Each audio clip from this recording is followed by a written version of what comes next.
अमूमन हमारे यहाँ शजरकारी मुहिम के दौरान पौधे तो लगाए जाते हैं, लेकिन पौधा लगाना है, दरख्त बनाना है, यानी फ़कत पौधा ही नहीं लगाना बल्कि इसकी आबियारी भी करना है, जिस पर शायद 10% भी अमल नहीं होता और ये चीज़ें फ़कत तस्वीरों तक ही महदूद रह जाती है। और यूँ हमारे यहाँ शजरकारी मुहिम एक रस्म से ज़्यादा कुछ नहीं। लतीफ़ाबाद पौने 7 नंबर में एक अच्छा सा मंज़र देखा जिसे मैंने कैमरे से महफूज कर लिया। आप भी मुलाहिज़ा फरमाइए।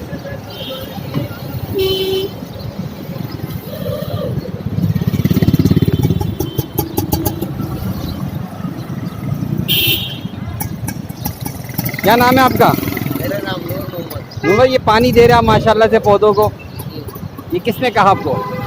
ये हमारे सेठ असलम देशवाली ने लगवाए। अच्छा। रोजाना कई सालों से इनमें पानी डालते हैं। ये बहुत अच्छा काम है जो है ना, अल्लाह ताला जज़ाए खैर दे इसकी जो है ना। चले, बहुत बहुत शुक्रिया।